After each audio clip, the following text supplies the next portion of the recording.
Welcome to Unsubject. I'm your host Simon. Today I want to talk about Polanyi's paradox, common sense, and the limits of AI. Imagine you are tasked with building a perfect simulation of a bat.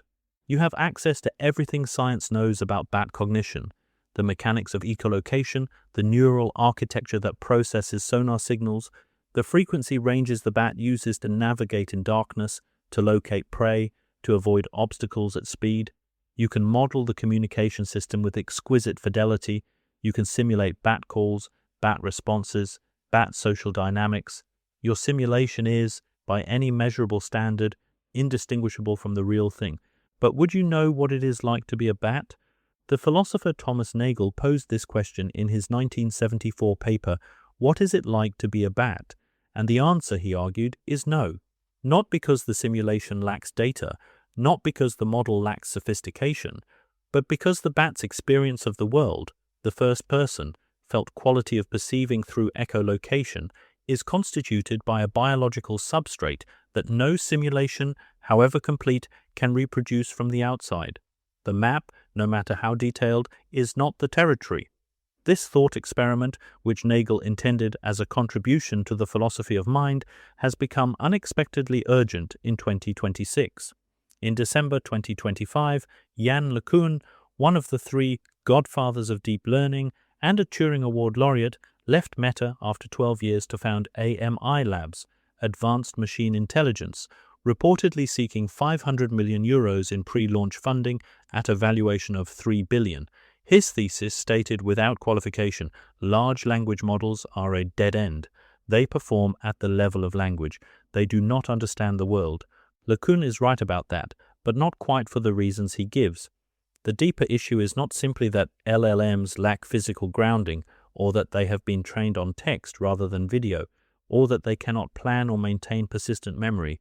These are real limitations, and the world model research now consuming serious investment at DeepMind, at Runway, at World Labs, and at LeCun's own new venture is genuinely aimed at addressing them. The deeper issue is epistemological. It concerns what we mean by knowledge, and what part of human knowledge is, in principle, inaccessible to any simulation. In 1966, the philosopher and physical chemist Michael Polanyi published The Tacit Dimension, in which he articulated an observation deceptively simple in its formulation. We can know more than we can tell. Tacit knowledge, the kind that underlies riding a bicycle, recognizing a face, knowing when a sentence sounds wrong, sensing that a negotiation is going badly, resists codification. You cannot transfer it by writing it down, because the act of articulation necessarily leaves something out. The knowledge lives in the doing, not in the description of the doing. Polanyi's paradox, as the economist David Autor later named it, became a canonical explanation for why automation was not consuming all human labor as fast as theorists had predicted. The tasks hardest to automate were not the complex, symbolic, high-status ones, chess, mathematics, legal reasoning. Those turned out to be relatively tractable. The tasks hardest to automate were the ones so basic humans never thought of them as knowledge at all, walking on uneven ground, folding a towel, reading a room. The standard account of why LLMs represent a partial breakthrough against Polanyi's paradox goes something like this. Because LLMs learn from patterns in unstructured data rather than from explicit rules, they can acquire a form of tacit knowledge indirectly. They learn what sounds like good legal argument, not from a rulebook, but from the accumulated record of what winning lawyers have written. They learn what a persuasive paragraph feels like not from a style guide, but from the entire corpus of human persuasion. This is genuine progress, but it mistakes the boundary of what has been solved. Tacit knowledge is not simply knowledge that happens to resist explicit articulation. It is knowledge that arises from physical-chemical interaction, from the lived process of a body navigating a world that can damage or destroy it. When an LLM produces a persuasive paragraph, it is reproducing the output of that process. It is not reproducing the process itself. The distinction matters, and it matters in a way that cannot be dissolved by scale or architectural refinement alone. Language is a tool. It is not the totality of human cognition, and it was never meant to be. Consider what I mean by this. Human cognition includes in its weak form sensorimotor experience, the felt sense of a body moving through space, the proprioceptive knowledge of where your limbs are, the way smell triggers memory, the way taste encodes aversion and desire. None of this is language. None of this is accessible to a model that processes only tokens. An LLM, trained on every description of pain ever written, does not know what pain is. It knows what people say about pain, which is a profoundly different thing. This is the weak form of what I want to call language plus, the residue of human cognition that exceeds language, defined by the full range of embodied, multisensory experience. This is essentially what LeCun is pointing at when he argues that a 4-year-old has processed 50 times more information than the largest language model, not in text, but through the optic nerve alone, at 1 megabyte per second across 16,000 waking hours. But there is a strong form of the argument, and it is more radical. Human cognition is not merely shaped by embodiment in the sense of having additional sensory inputs. It is constitutively biological, what we call common sense, intuition, judgment. The things most resistant to automation are not simply the accumulation of sensoromotor experience.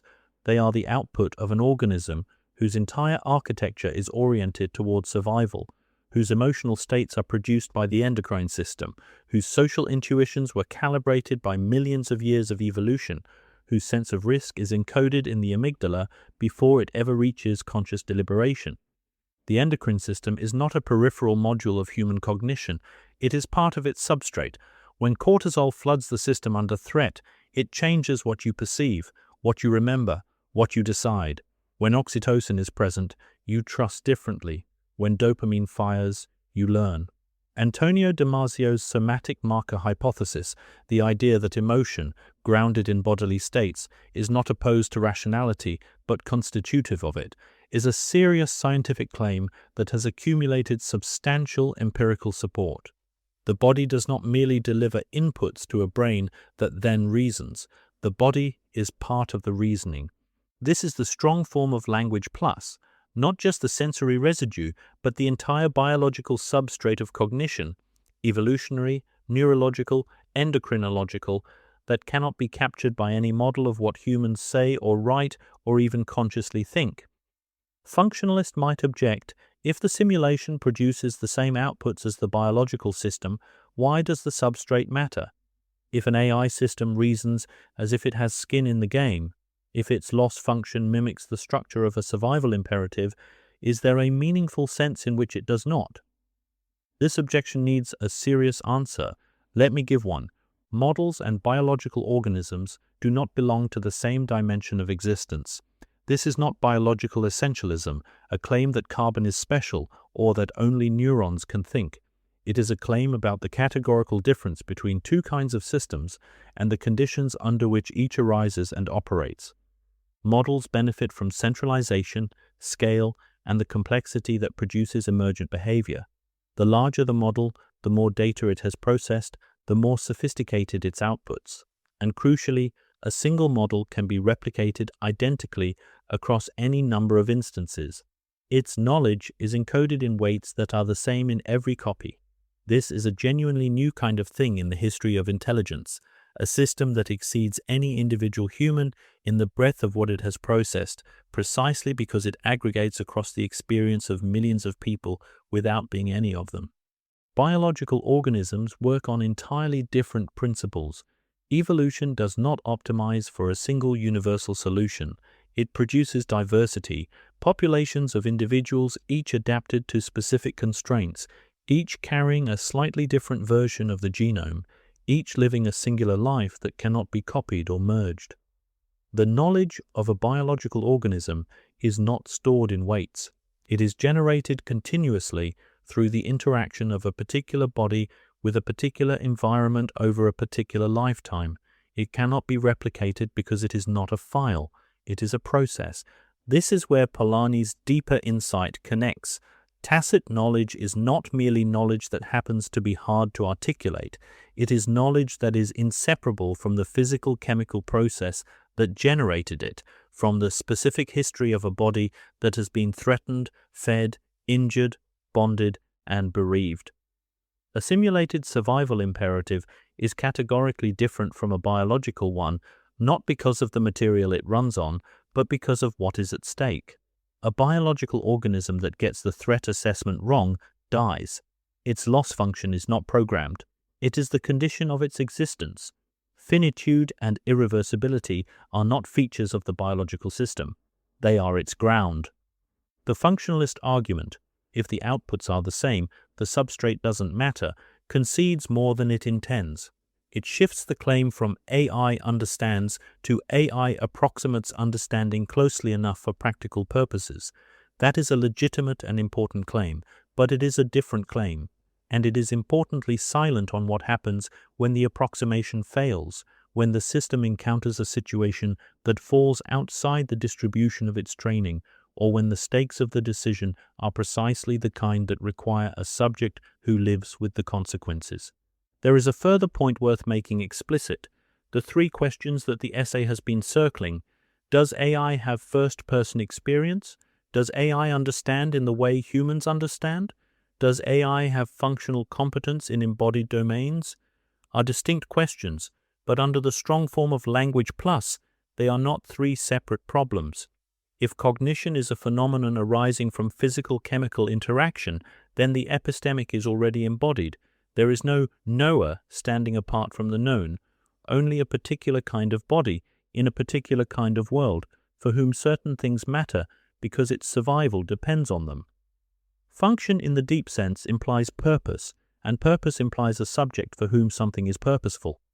That subject is exactly what a biological organism is, and a model is not. What AI systems have is not function in this sense, but behavioral approximation, which is enormously useful and genuinely impressive, and not the same thing. Now return to the bat.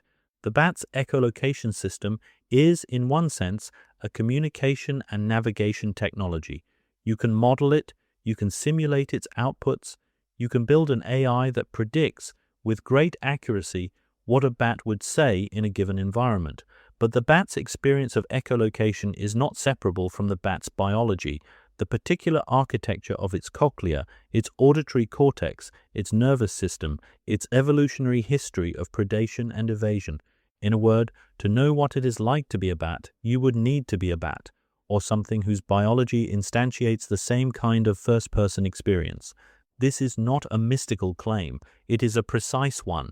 The phenomenological layer, what philosophers call qualia, the felt quality of experience, is not a further piece of information that a simulation could in principle capture if it only had more data.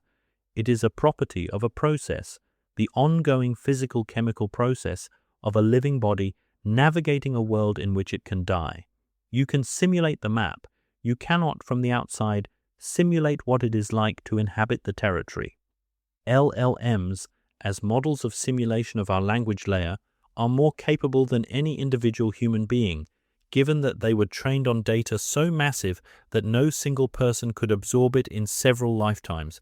But they cannot fully simulate any individual because no model could possess the totality of a particular person's experience, and because individual human cognition is generated, not stored. It emerges from a particular biological history, a particular body, a particular set of stakes. The bat's experience cannot be simulated because it is not a data set. It is a process. The same is true of yours. World models are a genuine advance. DeepMind's Genie 3, released in August 2025, can generate interactive three-dimensional environments in real time, teaching itself the physics of how objects fall and collide without hard-coded rules. LeCun's forthcoming architecture at AMI Labs aims to build AI systems that maintain persistent memory, understand causal structure, and can plan across time. These are serious attempts to address the weak form of language plus, to give AI systems a richer model of physical reality that goes beyond token prediction. But they do not touch the strong form. A world model that perfectly simulates the physics of the bat's environment still does not know what it is like to be the bat. The gap is not a gap in data or architectural sophistication. It is a gap between a system that models the world and a system that is in the world, finitely, irreversibly, with something to lose. None of this is an argument that LLMs are unimportant or that the transformation they represent is overstated. The opposite, if anything. What LLMs can do, and this is genuinely consequential, is automate everything that can be written down, recorded, or expressed in audio-visual form. And that, it turns out, is an enormous proportion of what civilization runs on. Human institutions, law, markets, politics, bureaucracy, do not run on tacit knowledge. They run on the language layer of cognition, documents, arguments, precedents, signals, messages, narratives.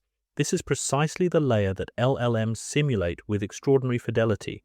But to understand what this means, and why it matters as much as it does, we need to understand what kind of moment we are in, and that requires a longer view. We are not experiencing a disruption to an otherwise stable civilizational order.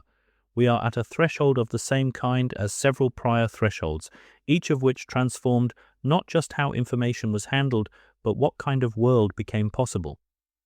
The right word for such a threshold is singularity, not in the science fiction sense of a machine intelligence that supersedes humanity, but in the mathematical sense of a point beyond which the prior trajectory cannot be extrapolated. Every major information revolution has been a singularity of this kind. We are at another one now. When human beings first acquired linguistic ability, something fundamental changed. Language allowed us to form tribes, to coordinate across time and space, to accumulate knowledge beyond what any individual could hold. From language came the possibility of society. Then we learned to encode language, first in pictures on cave walls, then in symbols, then in alphabets. Writing did not merely record thought, it transformed thought. It made possible abstraction at scale, the transmission of ideas across generations, the emergence of law, theology, philosophy, and eventually science.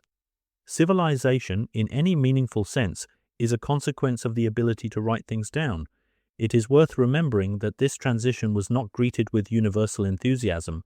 Socrates distrusted writing. He argued through Plato's Phaedrus that committing thought to text would weaken memory and produce the illusion of knowledge without its substance. He was not wrong about the risks. He was wrong about the trajectory. The very dialogues in which he articulated his distrust of writing survived only because his students wrote them down. Plato, who dramatized Socrates' arguments against text, is one of the most consequential writers in history. The resistance to each new information technology is a recurring feature of civilizational progression. It is not evidence against the progression. Modernity coincides with the spread of mass literacy, the printing press, mass media, and entirely new cultural forms, photography, cinema, recorded music. These were not merely new ways of doing old things. They created new ways of being human, new economic activities, new political movements, new art forms, new social identities. The photograph did not just record what a painting depicted, it changed what painting was for. Cinema did not just show stories, it restructured how stories were experienced. Recorded music did not just preserve performance, it separated music from the occasion of its performance entirely, making possible new relationships between sound and daily life that no one in the pre-modern era could have imagined. At each of these inflections, what changed was not merely the efficiency of information handling. What changed was the layer of information processing that became automated or externalized, and with it, the scope of what human beings could do and become. Writing externalized memory, print externalized distribution, mass media externalized broadcast. Each externalization freed human attention for something new, and each created a world that was unintelligible from the vantage point of what preceded it. We are now at the next inflection, and it is the most radical yet. What is being automated is not memory or distribution or broadcast. It is the generation and processing of language itself, the capacity to produce, transform, and respond to text, image, and sound at a scale and fidelity that exceeds any individual human. This is the layer on which all prior civilizational structures were built. Automating it does not disrupt civilization. It changes the substrate on which civilization runs. This is why the word singularity is apt, if stripped of its science fiction connotations. We cannot extrapolate from here, The world that becomes possible on the other side of this threshold is not imaginable from inside the world we currently inhabit, for the same reason that the life of a literate person was not imaginable from inside an oral culture. Not because it is worse, because it operates simply at a different dimension. There will be new challenges. There will be serious and unresolved ethical debates about authorship, about labor, about the distribution of the gains, about what it means to know something in a world where knowing can be outsourced. These debates are necessary and will not resolve cleanly, but the frame of "is this good or bad" misses the more important question. This is happening, and those who imagine what comes next will be the ones who shape it. Aldous Huxley called his vision of a technologically administered future a brave new world, borrowed, with full irony, from Miranda's line in The Tempest, spoken by someone who has never left an island and mistakes novelty for wonder. Some will read what is coming as Huxley's warning, a world of abundance that has traded away something essential. Others will read it as Miranda's genuine astonishment, a world genuinely new, genuinely strange, genuinely full of possibility. Both readings are available. What is not available is the option of finding it familiar.